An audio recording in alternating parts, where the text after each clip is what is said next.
नमस्कार। आज है 31 जुलाई, प्रेमचंद जी का जन्मदिन और आज हम जा रहे हैं प्रेमचंद जी के गांव लम्ही, जहां पर हम उनकी 141वीं जन्मोत्सव के कार्यक्रम में शामिल होंगे। आज किसका जन्मदिन है?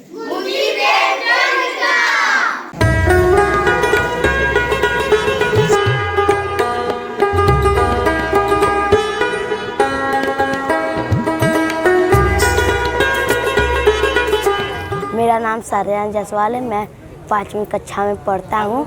मैं लम्ही का वासी हूँ। पहले के लेखक राजा रानी जमींदारों के बारे में लिखते थे, तो मुंशी प्रेमचंद जी ने कहा कि ये सब गलत है। तो मुंशी प्रेमचंद गरीबों के बारे में, महिलाओं के बारे में और किसानों के बारे में किताबें लिखते थे और वो बहुत अच्छे लेखक थे। आज उनका 141 जन्मदिन है।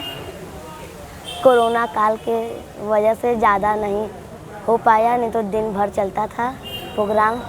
डांस कर नाटक होता था।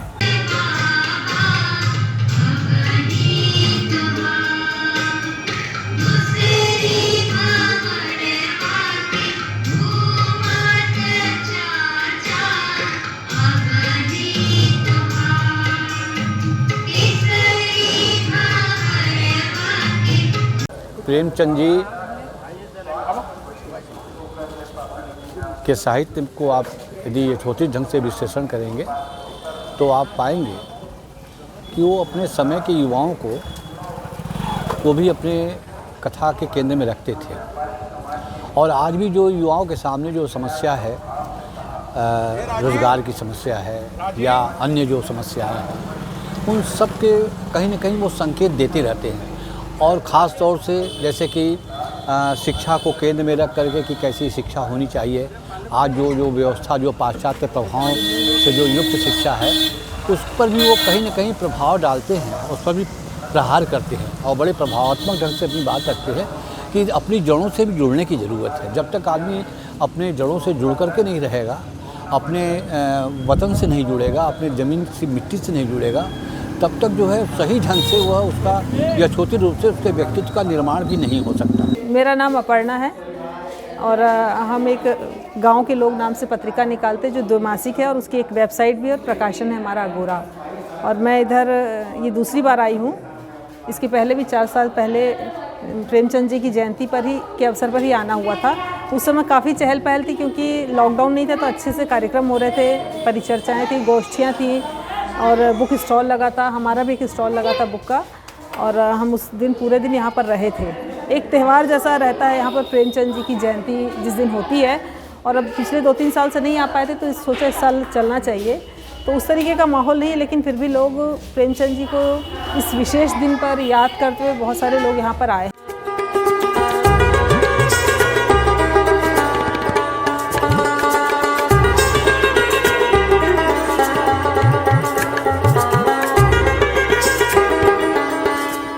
ऐसा है कि लम्ही में मेरा ख्याल है कि करीब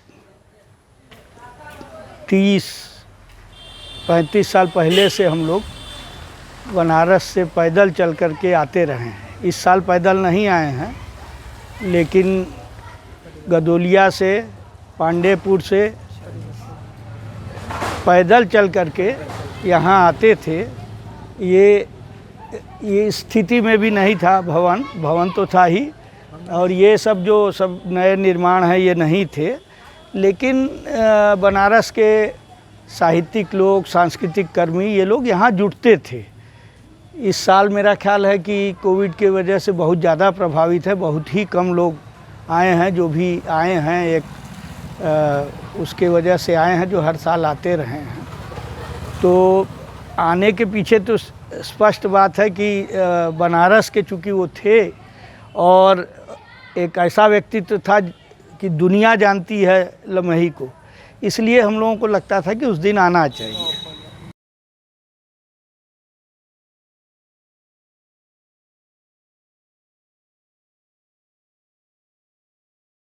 देखिए, ये तो सबसे पहले तो प्रेमचंद जी की 141वीं जयंती पर उनके इस भवन में, पैतृक आवास में, हम आपके माध्यम से देश के सभी लोगों का स्वागत करते हैं, अभिनंदन करते हैं।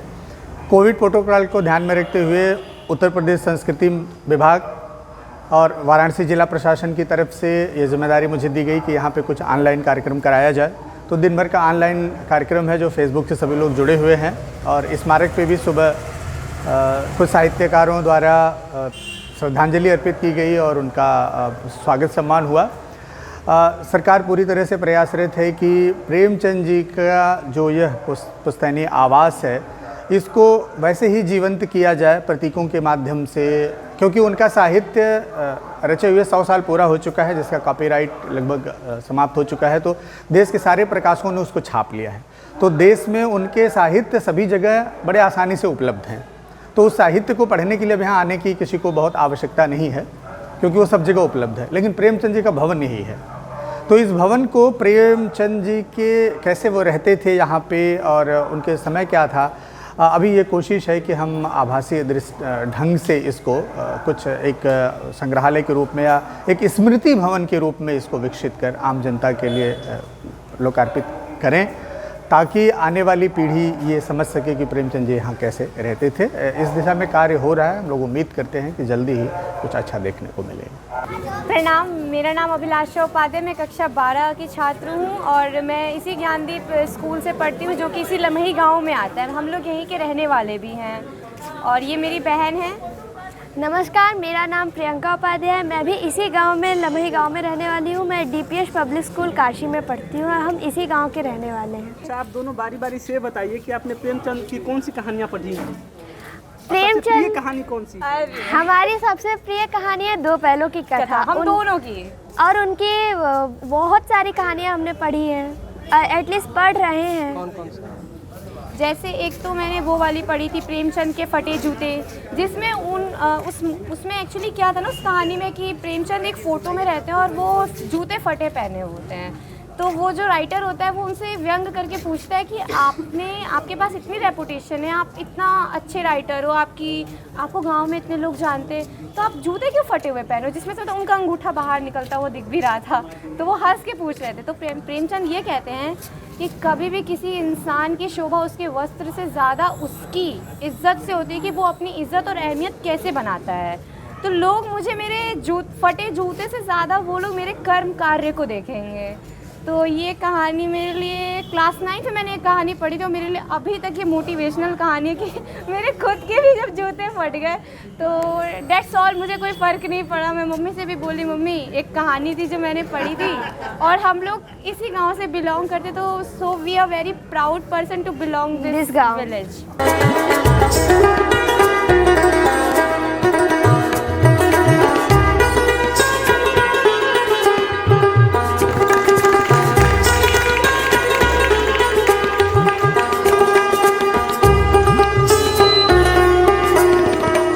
डॉक्टर राम सुधार सिंह हूँ, साहित्य का विद्यार्थी हूँ, उदय प्रताप कॉलेज में हिंदी का अध्यापक रहा। लम्ही में जो कुछ प्रेमचंद देख रहे थे, किस तरह से जातीय स्तर पर, छुआछूत के स्तर पर जो कुछ भी हो रहा था, वह केवल इस लम्ही में नहीं हो रहा था बल्कि देश के सारे गाँव में हो रहा था। यही कारण है कि प्रेमचंद केवल बनारस में नहीं पढ़े गए, केवल देश में नहीं पढ़े गए, लेकिन प्रेमचंद पर जितने ज़्यादा शोध कार्य विदेशों में हुए हैं उतना कबीर को छोड़ करके और किसी पर नहीं हुए हैं। तो एक बड़े संदर्भ के साथ प्रेमचंद लिख रहे थे। प्रेमचंद इस समाज को बदलना चाहते थे। प्रेमचंद की दृष्टि में सबसे पहला देख रहे थे कि किसान के बाद यदि किसी का शोषण हो रहा है तो स्त्री का शोषण हो रहा था। अनमेल विवाह और दहेज विवाह के द्वारा स्त्री किस तरह से सताई जा रही थी। सबसे पहले साहित्य में स्त्री को ताकत देने का काम प्रेमचंद ने किया। अब निर्मला उपन्यास में जो निर्मला की माँ है और उसके पिता उदय भान और कल्याणी, दोनों के बीच में बातचीत होती है। उदय भान कहते हैं, तुम मुझे ऐसे पुरुषों में मत समझना जिन्हें स्त्रियां अपने पैरों की जूतियां समझा करती हैं, अरे जिन्हें स्त्रियां अपने पॉकेट की चीज़ समझती हैं। कल्याणी तुरंत उत्तर देती है, पहली बार साहित्य में इतनी ताकत के साथ स्त्री आती है, तुम भी मुझे ऐसी स्त्रियों में मत समझना जिन्हें पुरुष अपने पैरों की जूतियां समझा करते हैं। आप सोचिए कि 1930 में जहाँ स्त्री इतनी ताकत के साथ बोल ही नहीं सकती है। गोदान की धनिया कितनी ताकत के साथ है। होरी तो बड़ा कमज़ोर पात्र है, तो स्त्री की ताकत को सुमन जो सेवा सदन की पात्रा है सुमन, वो लोग समझते हैं कि सेवा सदन वेश्या पर आधारित उपन्यास है। बिल्कुल नहीं है। प्रेमचंद स्त्री को ताकत देते हैं कि अपने जीवन का निर्णय स्वयं स्त्री ले सके। यह काम साहित्य में पहली बार प्रेमचंद ने किया। नमस्कार, मेरा नाम नमन पंडित है। मैं इसी ग्राम लम्ही का वासी हूँ। आज मुंशी प्रेमचंद जी की 141वीं जयंती मनाई जा रही है। ये बड़े उल्लास के साथ हम गांव के लोग मनाते हैं। जैसे हम हिंदुस्तान में दिवाली और होली मनाते हैं, उसी तरह हम गांव के वासी 31 जुलाई को मुंशी प्रेमचंद की जन्मोत्सव के रूप में हम लोग इसी रूप में मनाते हैं। और बड़ा ही अच्छा लगता है और बड़ा ही प्रेरणा मिलती है कि देश विदेश से लोग हमारे गांव में आते हैं और हमारे मुंशी जी के मतलब जहां बड़ी खुशी होती है कि हमारे गांव के जो मुंशी जी थे उनके विचारों पे चलते हैं और उनसे प्रेरणा लेके देश विदेश में अपना नाम कर रहे हैं। बड़ी ही खुशी की बात है। हम लोग भी छोटे तब से कहानियाँ सुनते थे और मैं बड़ा सौभाग्यशाली हूँ कि जो लोग यहाँ आने के सोचते हैं, मैं उसी गांव में पैदा हुआ हूँ। बड़ी मेरे गर्व की बात है मेरे लिए। मोहम्मद ओबैदुल्ला, मेरा नाम मोहम्मद ओबैदुल्ला है। मैं गया का रहने वाला हूँ।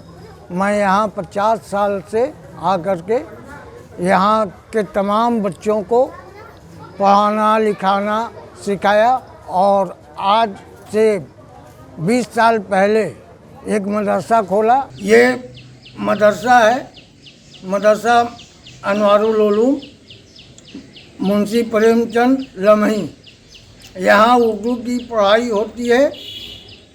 पहले से लेकर के 8-10 तक की पढ़ाई उर्दू की होती है। उसी में हिंदी, हिसाब, बच्चों की कहानियाँ, मुंशी प्रेमचंद जी की कहानियाँ, ये सब सिखाई जाती है, पढ़ाई जाती है। मुंशी प्रेमचंद जी का दिली ख्वाहिश ये थी कि उर्दू के ऊपर जोर दी जाए और उसके पढ़ाने लिखाने का कार्यक्रम किया जाए। लिहाजा हम गरीबों ने मिल करके इस सोसाइटी को कायम किया, लेकिन सरकार की तरफ से कोई रख रखाव देखभाल कोई भी आज तक नहीं हुआ है। और देख रहे हैं कि ये टीना का छाजन में बारिश होती है तो पूरा भीग जाता है, बच्चे भीग जाते हैं। उठने बैठने का बिस्तरा जो है वो सब ख़राब हो जा रही है, लेकिन सरकार इसके ऊपर आज तक कोई ध्यान नहीं दिया और न कोई सोसाइटी न कोई कहीं से कोई इसके आमदनी है। आपका दूसरा सवाल है कि लोग लम्ही क्यों आते हैं। देखिए, रचनाकार सामान्य व्यक्ति नहीं होता है। उसका जन्म स्थान, उसके जुड़ा हुआ परिवेश हमारे मन के अंदर एक आस्था का विषय हुआ करता है और ये हमको सीखना चाहिए विदेशों से। आप टॉलस्टॉय का जन्म स्थान को जाकर के देखें, आप शेक्सपियर के जन्म स्थान को जाकर के देखें और भारत में आप शांति निकेतन में रविन्द्रनाथ टैगोर के जन्म स्थान को देखें। पूरा बंगाली उनके सामने साष्टांग दंडवत करता है। ईश्वर हैं रविन्द्रनाथ टैगोर। हम हिंदी वाले कहाँ हैं? हम लोग हिंदी वाले एक लम्ही को संभाल करके नहीं रह पाते हैं, लेकिन हमारी आस्था, हमारे मन का वो प्रेम प्रेमचंद के साथ है तो इस लम्ही के साथ भी है। लम्ही में आकर के हम रोमांचित होते हैं, हम कल्पना करते हैं, हमारी अगली पीढ़ी कल्पना करती है किसी कुएं के जगह पर बैठ करके प्रेमचंद हुक्का पीते हुए कैसे उपन्यास लिखते थे। हमारे मन के अंदर ऊर्जा का संचार होता है, इसलिए हम लम्ही आते हैं। लम्ही हमारे बाप दादे का घर है, प्रेमचंद हमारे पुरखे हैं।